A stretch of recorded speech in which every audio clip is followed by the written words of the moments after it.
ንስሐ አባት አለሽ እንዴ? የእናቴ አላት። እናቴ የምትመክረኝ ሕፃን ልጅ ንስሐ አይገባም፣ እግዚአብሔር እነሱ ሕፃን ስለሆነ ይመራቸዋል ነው የምትል። አሁን ንስሐ መግባት ያለበት ሰው በቃ ከባድ ኃጢአት ሲሰራ ነው። ከባድ ከሆነም ቀላል ከሆነም ይገባል። አሁን ቀላል ኃጢአት ከሆነች ምን ኃጢአት ከማብዛታችን የተነሳ ኃጢአቱን እየበላለት ነው ብቻ ማክበድ እንጀምራለን። ዋናው ይሄ ነው እንጂ ቀላል ዋናው ይሄ ነው እንላለን ማለት ነው። መጠየቅ ራሱ እየፈራው ነው። ቀጥታ ከላይ ነው የምታገናኘው ጉዳዩን አባቴ። ኦሬዲ አሁን ራሱ አስጠቁራኛለች ንስሐ ስላልገባው። አሁን ንስሐ አባት ያለው ሰውና ንስሐ አባት የሌለው ሰው ልዩነቱ ምንድነው? ንስሐ አባት የሌለው ሰው ከእግዚአብሔር ጋር ተጣልቶ በቃ ኃጢአት እየሰራ የሰይጣን ልጅ ይሆናል ማለት ነው። ያለው ሰው ደግሞ ከእግዚአብሔር ጋር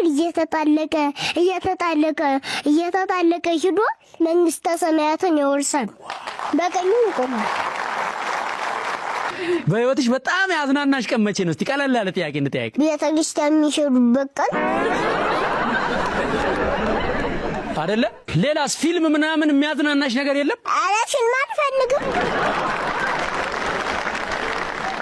ሸንካሬ ቢወጣው ሙዚቃ ምናምን ዘፈን ክሊፕ እስክስታ አልፈልግም። አይስክሬም ምናምን እኔ መንፈሳዊ ነገር ብቻ ነው ፈልግ።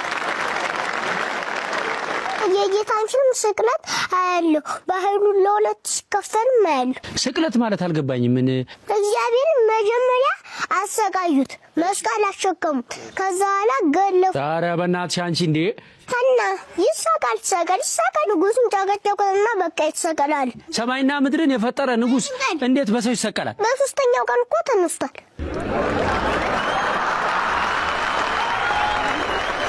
አንጥፉልኝ ጎዝጉዙልኝ ሳይል በከብት በለት መወለዱ ያ አይደንቃችሁም? ያን አይታችሁ ደግሞ የሰውን ትስታ አይደንቃችሁ?